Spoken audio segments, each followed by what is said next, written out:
بسم اللہ الرحمن الرحیم۔ دنیا اور آخرت میں خوش آمدید۔ الغرض مالک بن زغر نے یوسف علیہ السلام کو بشرط خدمت مول لیا تھا اور ایک قبالہ اس مضمون کا ان کے بھائیوں سے لکھوایا تھا، اور وہ یہ ہے کہ مالک ابن زغر نے یوسف علیہ السلام بن یعقوب بن اسحاق بن ابراہیم علیہ السلام کے بیٹوں سے ایک عبرانی نے 18 درہم سے خرید لیا ہے۔ مالک بن زغر کے ہاتھوں میں اسے سپورٹ کیا۔ اس کے بعد مالک بن زغر نے حضرت یوسف علیہ السلام کے پاؤں میں بیڑی ڈال کر اونٹ پر سوار کیا۔ بیڑی ڈالنے کا اور ایک موٹا پشمینہ اڑا کر چل دیے۔ کچھ دور کے بعد جب راستے میں حضرت یوسف علیہ السلام کی والدہ محترمہ کی قبر آئی تو وہ اونٹ کو روک کر اتر پڑے اور اپنی ماں کی قبر کی زیارت کی اور قبر سے چمٹ کر رونے لگے اور کہتے رہے کہ یا امی، بھائیوں نے مجھ پر بوجھا حسد کے بہت ظلم کیا ہے اور اسی قافلے والوں کے ہاتھ بیچ دیا ہے، اور مجھے ان قافلے والوں نے زنجیروں بیڑیوں سے جکڑا ہوا ہے اور باپ کی خدمت تان اور تمہاری زیارت سے مجھے محروم کر دیا ہے۔ اتنے عرصہ میں قافلہ سوداگروں کا تھوڑی دور وہاں سے چل چکا تھا۔ ایک شخص اسی قافلے سے پیچھے دوڑا ہوا آیا اور وہ آ کر بولا، ارے تو اب تک یہاں ہے، سچ ہے تو واقعی بگوڑا معلوم ہوتا ہے۔ اور یہ کہ اس شخص نے حضرت یوسف علیہ السلام کو ایک ایسا تمانچہ مارا کہ اس وقت حضرت یوسف علیہ السلام کی آنکھوں کے سامنے اندھیرا سا ہو گیا۔ یہ حالت دیکھ کر حضرت یوسف علیہ السلام نے اس وقت آسمان کی طرف نگاہ کی اور رو رو کر کہنے لگے کہ خدایا ان ظالموں کی شر سے مجھے بچا، اور یہ تکلیف میں برداشت نہیں کر سکتا جو مجھ پر گزر رہی ہے، اور اے میرے خدا، یہ تجھ کو خوب معلوم ہے کہ میں بے قصور ہوں۔ اور پھر اس کے حضرت یوسف علیہ السلام اسی قافلے میں جا ملے۔ یہ الفاظ اللہ رب العزت نے حضرت یوسف علیہ السلام کی قبول فرمائے، اور فوراً ایک ابر مخیب جس میں ہوا بھی سخت تیز تھی وہ ان پر برسنے لگا، اور اس بجلی کی کڑک اور دمک بہت تیز تھی، اور عبران پر اتنا شدید برسا کہ وہ سارا کارواں ہلاک ہو گیا، اور جو کچھ ان میں سے بچے وہ آپس میں کہنے لگے کہ دیکھو تو کس کے گناہ سے ہم اس آفت ناگانی میں مبتلا ہوئے۔ وہ جس نے حضرت کو تمانچہ مارا تھا ابھی مرا نہ تھا، وہی بولا کہ میں نے گناہ کیا ہے۔ جس گھڑی میں نے اس غلام کو تمانچہ مارا تھا تو یہ غلام آسمان کی طرف منہ کر کے کچھ بول رہا تھا، اور بعد اس کی فوراً ناگانی آفات آ پہنچی۔ یہ سنتے ہی سب نے جو باقی بچے تھے حضرت یوسف علیہ السلام کے پاس جا کر اپنی معافی مانگی۔ حضرت یوسف علیہ السلام نے ترس کھا کر ان کو معاف کر دیا اور اس طرح اللہ تعالیٰ سے دعا کی۔ قبل اس کے کہ وہ قافلہ مصر پہنچے، وہاں یہ خبر ہو گئی کہ آج جو قافلہ مالک بن زغر کا آ رہا ہے، اس میں مالک بن زغر ایک ایسا غلام عبرانی لا رہا ہے۔ اس کی خوبصورتی، حسن و جمال لاسانی ہے، اور پردہ زمین پر نہ ایسا آج تک کوئی آیا ہے اور نہ ہوگا۔ یہ خبر سن کر تمام اہل مصر سوداگر کے استقبال کو آئے، تو تمام اہل مصر نے حضرت یوسف علیہ السلام کو دیکھا اور جو صفتیں کہہ سنی تھیں اس سے بھی کہیں زیادہ ان کو پایا۔ مالک بن زغر نے اپنے گھر کو اچھی طرح سنوارا اور باقاعدہ اپنے گھر میں فرش و فروش دیبائی رومی کے بچھائے، اور حضرت یوسف علیہ السلام کو لباس فاخرہ پہنا کر تاج زرین سر پر رکھا۔ اس کے بعد مالک ابن زغر نے پورے شہر میں منادی کر دی کہ میرا غلام نہایت خوبصورت، خوش خلق، عقل مند، دانا، چالاک، فرمانبردار، حیادار بیچتا ہوں۔ جس کی خواہش اس کے خریدنے کی ہو وہ وقت مقررہ پر حاضر ہوئے۔ یہ منادی سن کر اہل مصر ادنا و اعلیٰ مالک ابن زغر کے گھر پر آ کر جمع ہو گئے۔ اتفاقاً حضرت یوسف علیہ السلام نے بھی ان لوگوں کی طرف دیکھا کہ میری قیمت میں یہ لوگ بہت ہی پس و پیش کر رہے ہیں۔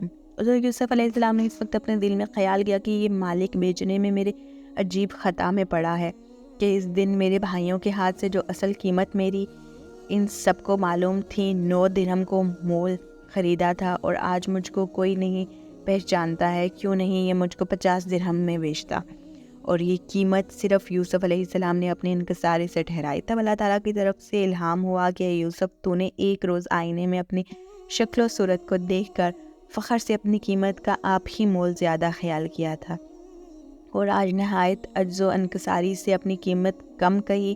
اسی وجہ سے اب تجھ پر فضل خدا ہوتا ہے، اور اب تو دیکھ کہ تیری قیمت کس قدر زیادہ ہوتی ہے اور تجھ پر کتنا فضل خدا ہوتا ہے۔ مالک ابن زغر نے حضرت یوسف علیہ السلام کو لباس فاخرہ پہنا کر کرسی پر بٹھایا تھا اور لوگوں کی طرف مخاطب ہو کر بولا تھا، مالک بن زغر نے آپ کی قیمت 1000 بدر اشرفی لگائی اور کہا کہ کیا کوئی ہے اس کو خریدنے کے واسطے تیار؟ یہ قیمت سن کر سب خریدار چپ رہے۔ عزیز مصر نے، جو بادشاہ مصر کا مختار کل تھا، اس نے دونی قیمت ادا کر کے حضرت یوسف علیہ السلام کو لے لیا اور اپنے محل میں لے جا کر زلیخا کے حوالے کر دیا، اور اس نے زلیخا سے کہا کہ میں نے یوسف کو بہت بڑی قیمت دے کر خریدا ہے، تم اس کو اچھی طرح سے رکھنا اور بطور فرزند کے پیار و خدمت کرنا، غلام کے طور پر نہ رکھنا۔ جب زلیخا نے حضرت یوسف علیہ السلام کو دیکھا تو ایسی فریفتہ ہو گئیں کہ ایک دم آنکھوں سے جدا نہ کرتی اور دن رات ان کی خدمت میں رہا کرتی اور ہر چیز اپنی ان پر تصدق و نثار کرتی تھیں اور دنیا کی ہر قسم کی نعمتیں ان کو لا لا کر کھلایا کرتی تھیں اور نئے نئے لباس فاخرہ ہر روز ان کو پہناتی تھیں اور ایک تاج مرصح بھی ان کے سر پر رکھواتی تھیں اور ان کو اعلیٰ قسم کی مسند پر بٹھا کر اپنی آرزو مٹاتی اور ان کی ہر طرح سے خدمت کرتی تھیں۔ اس طرح سے تقریباً سال 7 گزرے اور حضرت یوسف علیہ السلام کا شغل اکثر یہ تھا کہ اپنے ہاتھ میں ایک عصائے مرثا لے کر ہمیشہ بزغالہ کے ساتھ کھیلا کرتے تھے۔ اتنے عرصے میں زلیخا کی خوش و صبر کی طاقت جاتی رہی اور نوبت جان تک پہنچی اور اپنا بیت بھی کسی پر ظاہر نہ کرتی تھی۔ حضرت یوسف علیہ السلام کا یہ حال تھا کہ جتنی دلداری زلیخا یوسف علیہ السلام کی کرتی تھی، لیکن وہ زلیخا کی طرف کچھ بھی التفات کرتے تھے۔ جب کبھی زلیخا اپنے غرض کی باتیں حضرت یوسف علیہ السلام سے کرتی تھیں تو وہ اس کا کوئی جواب نہ دیتے تھے۔ اس حالت میں حضرت یوسف علیہ السلام زلیخا کے پاس تقریباً 7 برس رہے، لیکن باوجود اپنی غربت کے انہوں نے کسی وقت بھی فعل کی گناہ کا خیال نہ کیا اور ہمیشہ اس سے باز رہے۔ زلیخا اپنی پوری کوششیں برابر کرتی رہیں، لیکن اپنے ناپاک ارادے میں کبھی کامیاب نہ ہو سکی۔ زلیخا ہر تدبیر سے تنگ آ گئی اور کوئی تدبیر کارگر ثابت نہ ہوئی اور اس فکر میں رات دن نڈھال رہنے لگی۔ اتفاقاً ایک دن بوڑھی عورت ہمسائی نے زلیخا سے کہا کہ اے زلیخا، خیر تو ہے، پہلے تو میں تجھ کو بہت خوش و خرم دیکھتی تھی، لیکن اب چند روز سے تم کو بہت فکر مند دیکھتی ہوں۔ آخر ایسی کون سی خطرناک بات سامنے آ گئی ہے جس کی فکر تم کو غمزدہ کیے ہوئے ہے اور تم کو بے قرار دیکھ رہی ہوں؟ اسی غم و فکر میں تیری صورت بھی تبدیل ہو گئی، آخر اس میں کیا ماجرا ہے؟ نہایت دبی ہوئی آواز میں زلیخا اس بوڑھی عورت سے بولی کہ غلام عبرانی کی عشق نے مجھ کو رنج و غم میں ڈالا ہے اور اس نے اپنے عشق میں ایسا پھنسا دیا کہ میں ہر وقت اس کے چہرے کو دیکھتی رہتی ہوں، لیکن فی الحقیقت وہ ایسا سنگ دل ہے کہ میری طرف ایک نظر بھی نہیں دیکھتا اور نہ کچھ بولتا ہے۔ میں تم سے پوچھتی ہوں اے میری خالہ، اس کا کیا علاج کرنا چاہیے؟ زلیخا کے اصرار پر وہ بڑھیا بولی کہ زلیخا، میں تجھ کو ایک صورت بتاتی ہوں، اگر اس کو عمل میں لاؤ گی تو تمہارا مقصد پورا ہوگا اور تمہاری جو دلی تمنا ہے وہ بھی پوری ہوگی، مگر اس میں خرچ ہوگا۔ اس بات کو سن کر زلیخا نے کنجی خزانے کی اس کے حوالے کر دی۔ بس اس خزانے سے رقم خطیر لے کر ایک ہفت خانہ خوشنما اور دلچسپ بنایا گیا اور اس کے در و دیوار، چھت، پردے، فرش فروش تک طلاکاری کی اور صورت یوسف علیہ السلام اور زلیخا کی ایک جگہ مہم تصویر کھینچی اور وہ ہفت خانہ ایسا بنایا گیا کہ اس میں کوئی جگہ ان دونوں کی تصویر سے خالی نہ تھی۔ بالآخر زلیخا مباشرت کے ارادے سے حضرت یوسف علیہ السلام کو اس کے اندر لی گئی اور ان کی معصیت پر کمر باندھی، مگر تمام مکان کے دروازے بند کر دیے گئے اور پھر یوسف علیہ السلام کو ساتھ لے کر بیٹھی۔ حضرت یوسف علیہ السلام نے نظر کر کے دیکھا کہ ہفت خانے کے در و دیوار، چھتوں، پردے، فروش پر تمام تصویریں دونوں کی آویزاں ہیں اور تمام مکان بھی خوشبو سے معطر ہو رہا ہے۔ جس طرف نظر کرتے تو دیکھتے کہ صورت اپنی اور زلیخا کی آویزاں ہیں۔ یہ دیکھ کر حضرت یوسف علیہ السلام نے سوچا شاید یہ کچھ راز ہے جس کی وجہ سے یہ سب کیا گیا ہے۔ چنانچہ حضرت یوسف علیہ السلام نے معلوم کیا کہ میرے لیے کچھ فریب کیا گیا ہے۔ پھر یہ دیکھ کر زلیخا بولے کہ اے یوسف، مجھ پر ایک نظر کر کہ میں مستغنا ہوں اور غموں سے خلاصی پاؤں۔ حضرت یوسف علیہ السلام نے کہا کہ میں ڈرتا ہوں کہ قیامت کے دن میرا خدا مجھے زناکاروں میں کھڑا کرے گا، حالانکہ میں پیغمبر زادہ ہوں اور یہ فعل بد مجھ سے نہ ہو سکے گا۔ خدا نہ کرے جو میں ایسے فعل میں گرفتار ہوں، کیونکہ قیامت میں خداوند قدوس کو منہ دکھانا ہے۔ پھر ضرورت مجھے دو باتوں کا ڈر ہے، ایک تو مجھے خدا کا ڈر ہے اور یہ سب سے بڑا ڈر ہے، اور دوسرا یہ حق عزیز کا ہے، میں کیسے استعمال کروں، اور اس نے مجھے ہر طرح سے آرام میں رکھا ہے، میری غیرت تقاضا نہیں کرتی کہ میں ایسی حرکت کروں۔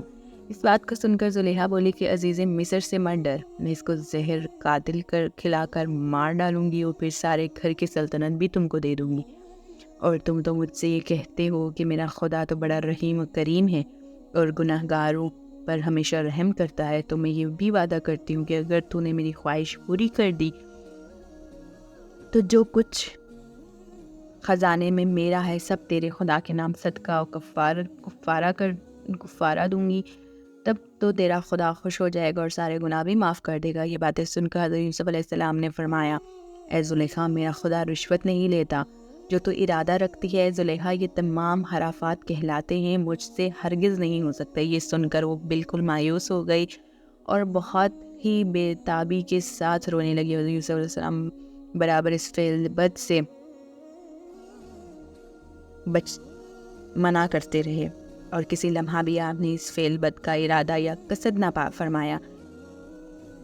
حضرت یوسف علیہ السلام نے دیکھا یہ عورت شیطان کے چنگل میں پھنس چکی ہے اور گناہ کا ارادہ رکھتی ہے، لہٰذا وہ دروازے کی طرف بھاگے۔ زلیخا بھی انہیں پکڑنے کی کوشش میں ان کے پیچھے بھاگی۔ اس نے جب حضرت یوسف علیہ السلام کو پکڑنے کی کوشش کی تو ان کی قمیض کا پچھلا دامن اس کے ہاتھ میں آ گیا، جسے اس نے اپنی طرف کھینچا تو وہ پھٹ گیا۔ حضرت یوسف علیہ السلام باہر نکلے تو سامنے عزیز مصر کھڑا تھا، پیچھے زلیخا بھی باہر آ گئی۔ اپنے شوہر کو سامنے دیکھ کر اس کی حواس جاتے رہے، وہ فوراً معصوم بن گئی اور کہا جسے آپ نے اپنے محل میں پناہ دی، اتنی عزت بخشی، آج یہ شخص آپ کی بیوی پر نظر رکھتا ہے، اسے سخت سے سخت سزا دی جائے۔ حضرت یوسف علیہ السلام نے فوراً اپنی صفائی دیتے ہوئے فرمایا حقیقت تو یہ ہے کہ یہی مجھے اپنی نفسانی خواہش پورا کرنے پر مجبور کر رہی تھی۔ عزیز مصر کے سامنے ایک طرف اس کی بیوی تھی اور دوسری طرف حضرت یوسف علیہ السلام تھے، جن کی شرافت، پاکیزگی اور سچائی سے خود عزیز مصر بھی واقف تھا۔ لہٰذا عزیز مصر سوچ میں پڑ گیا کہ آخر سچائی کیا ہے۔ اتنے میں اللہ کی طرف سے یوسف علیہ السلام کی پاک دامنی کی گواہی اور اس تہمت سے بچانے کے لیے ایک معجزہ پیش آیا۔ محل میں ایک عورت کا شیرخوار بچہ وہی موجود تھا جو 4 مہینے کا تھا اور وہ زلیخا کے ماموں کا لڑکا تھا۔ ابھی وہ بول بھی نہیں سکتا تھا، لیکن اللہ کی قدرت یہ ہوئی کہ اچانک وہ بول پڑا اور بچے نے کہا اگر یوسف کا کرتا آگے سے پھٹا ہوا ہے تو عورت سچی ہے اور یوسف جھوٹا ہے، اور اگر اس کا کرتا پیچھے سے پھٹا ہے تو یہ جھوٹی ہے اور یوسف علیہ السلام سچا۔ لہٰذا جب آپ کا کرتا دیکھا گیا تو وہ پیچھے سے پھٹا تھا۔ اب معاملہ صاف ہو گیا کہ یوسف بے قصور ہیں۔ عزیز مصر غضبناک ہوا اور فوراً اس نے کہا یہ تم عورتوں کی مکاری ہے۔ اس نے زلیخا سے معافی مانگنے کا کہا اور اس نے اپنی بیوی کو خطا کار قرار دے کر ملامت کرنے لگا۔ عزیز مصر نے یہ سوچا یہ معاملہ یہی ختم ہو جائے گا، لیکن جب یہ معاملہ پیش آیا تو محل کے کچھ خادم اور نوکر بھی وہاں موجود تھے، لہٰذا کانو کان یہ خبر محل سے باہر چلی گئی اور شہر کے لوگوں میں اس واقعے کا چرچا ہونے لگا۔ شہر کی عورتیں آپس میں باتیں کرنے لگیں کہ عزیز مصر کی بیوی کس قدر بدکار ہے کہ اپنے ہی غلام پر نظر رکھی۔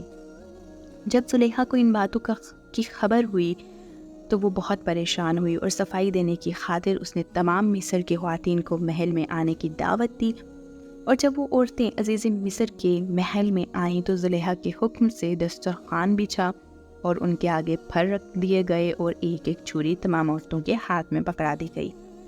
پھر زلیخا نے حکم دیا کہ یوسف علیہ السلام کو بلایا جائے، لہٰذا جیسے ہی حضرت یوسف علیہ السلام محفل میں تشریف لائے اور ان عورتوں نے آپ علیہ السلام کو دیکھا تو پھلوں کی جگہ اپنے ہاتھ کاٹ لیے اور کہنے لگی، یہ تو انسان معلوم نہیں ہوتا بلکہ کوئی فرشتہ معلوم ہوتا ہے۔